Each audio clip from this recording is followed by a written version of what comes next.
नमस्कार दोस्तों, स्वागत है आपका हमारे चैनल धार्मिक कथाएं पर। आज हम आपको शिरडी के साईं बाबा की अद्भुत कहानी सुनाएंगे। क्या आपने कभी सोचा है कि एक साधारण सा फकीर जिसकी पहचान न धर्म से थी न जाति से, आखिर कैसे वो लाखों लोगों की आस्था का केंद्र बन गए? कैसे शिरडी का एक छोटा गांव एक साधारण से व्यक्ति की वजह से दुनिया भर में प्रसिद्ध हो गया? इस वीडियो में आप उस बाबा के बारे में जानेंगे जो ना हिंदू थे और ना ही मुसलमान, लेकिन उनके चमत्कारों और उपदेशों ने हर जाति और धर्म के लोगों को उनका भक्त बना दिया। कौन थे साईं बाबा और क्यों उनका जीवन एक रहस्य है, ये जानने के लिए इस वीडियो को अंत तक जरूर देखें। तो चलिए शुरू करते हैं आज का ये खास वीडियो। साईं बाबा एक आध्यात्मिक गुरु और फकीर थे। उन्हें एक संत माना जाता था। बाबा के भक्त हिंदू और मुस्लिम दोनों ही हैं जो उनका बहुत सम्मान करते हैं। साईं बाबा का शुरुआती जीवन एक रहस्य रहा है। उनका जन्म कब और कहां हुआ और उनके माता पिता कौन थे, ये सारी बातें अज्ञात हैं। किसी भी दस्तावेज में इसकी जानकारी उपलब्ध नहीं है। साईं बाबा ने खुद भी कभी इन बातों का जिक्र नहीं किया। हालांकि कुछ लोगों का कहना है कि एक बार एक भक्त के पूछने पर साईं बाबा ने कहा था कि उनका जन्म 28 सितंबर 1836 को हुआ था। वहीं कुछ लोग 27 सितंबर को साईं का जन्मोत्सव मनाते हैं। साईं बाबा के सही जन्म दिवस और जन्म स्थान को लेकर कोई पुख्ता प्रमाण नहीं है। हालांकि श्रीपाद वल्लभ चरित्रामृत और साईं लीला पत्रिका में श्री साईं बाबा के जन्म का जिक्र मिलता है। इसके अनुसार साईं बाबा पाथरी के एक ब्राह्मण परिवार में पैदा हुए थे। वहीं कुछ लोग मानते हैं कि साईं एक गरीब हिंदू परिवार में पैदा हुए थे। गरीबी की वजह से उनके माता पिता उन्हें एक जंगल में छोड़कर चले गए थे, जहां उन्हें एक निसंतान मुस्लिम फकीर और उसकी पत्नी ने देखा और उन्हें गोद ले लिया। इनके साथ वो 4 साल तक रहे और उसके बाद घर छोड़कर चले गए। साईं बाबा का नाम साईं कैसे पड़ा, इसके पीछे भी एक रोचक कहानी है।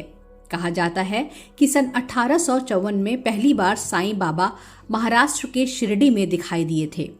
लोगों ने साईं बाबा को पहली बार यहाँ एक नीम के पेड़ के नीचे समाधि में लीन देखा था।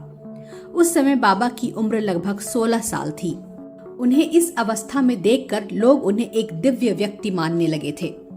इतनी कम उम्र में सर्दी, गर्मी, भूख प्यास की चिंता किए बिना इस बाल योगी की कठिन तपस्या को देखकर लोगों को बड़ा आश्चर्य हुआ। उनका त्याग और वैराग्य देखकर गांव वाले धीरे धीरे उनके प्रति आकर्षित होने लगे। वो यहाँ 3 साल तक रहे, फिर एक दिन अचानक गायब हो गए। लगभग 1 साल के बाद चांद पाटिल नाम के एक व्यक्ति की बारात के साथ साईं एक बार फिर शिरडी आए। तब खंडोबा मंदिर के पुजारी ने उन्हें देखते ही कहा, आओ साईं। इस संबोधन के बाद से ही शिरडी के इस फकीर को साईं बाबा कहा जाने लगा।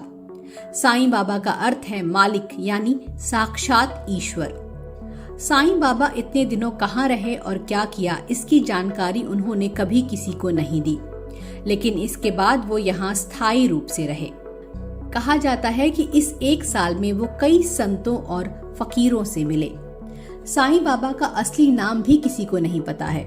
वो खुद कहा करते थे, हम तो साईं हैं, गुसाई हैं। साईं बाबा भिक्षा मांगकर अपना जीवन गुजारते थे। वो शिरडी के केवल 5 परिवारों से दिन में 2 बार भिक्षा मांगते थे। वो टीन के बर्तन में सब्जी और कंधे पर टंगे हुए कपड़े की झोली में रोटी इकट्ठा किया करते थे। इसके बाद वो मिट्टी के एक बड़े बर्तन में इन्हें मिलाकर रख देते थे। कुत्ते, बिल्लियां, चिड़िया सभी आकर इसमें से खाने का कुछ न कुछ अंश लेते थे। बाकी बची हुई भिक्षा को साईं बाबा भक्तों के साथ मिल बांट कर खाते थे। साईं बाबा अक्सर शिरडी के आसपास के जंगलों में घूमते रहते थे। साईं बाबा की जाति पर भी हमेशा सवाल उठते रहे हैं। बाबा के धर्म को लेकर भी लोग तरह तरह की बातें करते हैं। कुछ लोग उन्हें हिंदू मानते हैं तो कुछ लोग उनके मुसलमान होने का दावा करते हैं।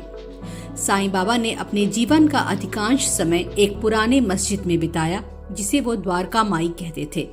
वो सिर पर सफेद कपड़ा बांधकर एक फकीर के रूप में शिरडी में घूमते रहते थे। उनके इस रूप की वजह से ही कुछ लोग इन्हें मुस्लिम मानते हैं। वहीं द्वारिका के प्रति श्रद्धा और प्रेम के कारण लोग इन्हें हिंदू भी मानते हैं। लेकिन साईं ने कभी भी खुद को किसी जाति के बंधन में नहीं बांधा। वो हिंदू और मुसलमान सभी के प्रति समान भाव रखते थे। उन्होंने कभी खुद भी इस बात का खुलासा नहीं किया कि वो किस जाति के हैं। 1 साल तक गायब रहने के बाद साईं बाबा जब वापस शिरडी लौटे थे तो उनकी वेशभूषा बदली हुई थी।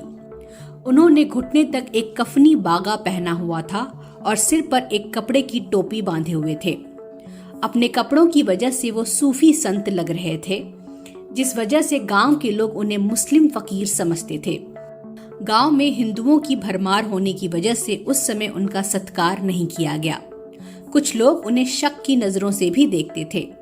उनका दावा था कि साईं बाबा एक मुसलमान हैं जो अक्सर अल्लाह मालिक है बोलते रहते थे।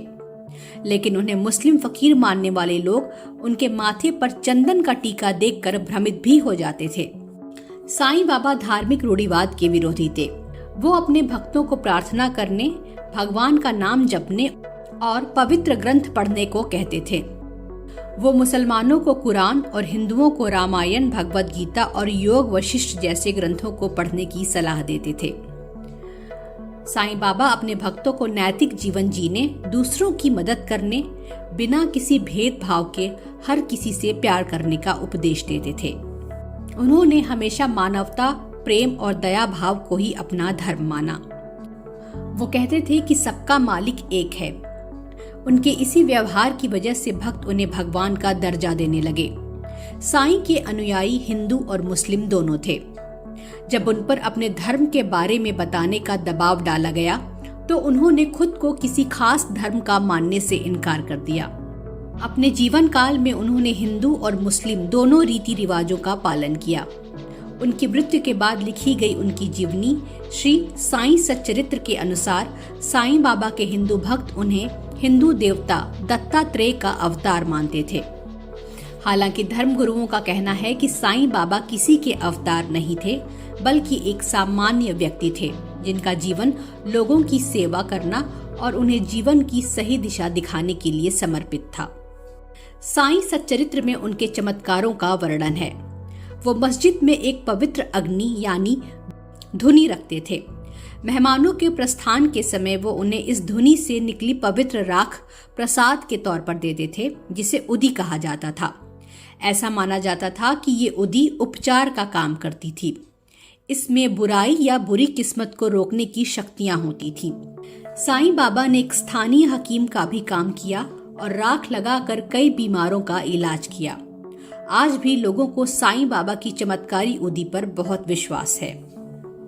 धीरे धीरे शिरडी साईं बाबा की प्रसिद्धि दूर दूर तक फैलने लगी। शिरडी के साईं बाबा महाराष्ट्र, उड़ीसा, आंध्र प्रदेश, तेलंगाना, कर्नाटक, तमिलनाडु और गुजरात जैसे राज्यों में विशेष रूप से पूजे जाने लगे। अगस्त 1918 में शिरडी साईं बाबा ने अपने भक्तों से कहा कि वो जल्द ही अपना शरीर त्याग देंगे। सितंबर के अंत में उन्हें तेज बुखार हुआ और उन्होंने खाना पीना बंद कर दिया। जब उनकी हालत बिगड़ने लगी तो उन्होंने अपने शिष्यों से उन्हें पवित्र ग्रंथ सुनाने के लिए कहा। 15 अक्टूबर 1918 को विजयादशमी के दिन साईं बाबा ने महासमाधि ली। उनके पवित्र देह को शिरडी के बूटीवाड़ा में दफनाया गया, जो बाद में एक पूजा स्थल बन गया, जिसे आज भी श्री समाधि मंदिर या शिरडी साईं बाबा मंदिर के रूप में जाना जाता है। साईं बाबा भले ही इस धरती पर नहीं हैं, लेकिन उनके भक्तों को हमेशा ये एहसास होता है कि साईं बाबा हमेशा उनके साथ हैं। अगर आपको ये वीडियो पसंद आया हो तो इसे लाइक और शेयर करें और हमारे चैनल को सब्सक्राइब करना ना भूलें। धन्यवाद।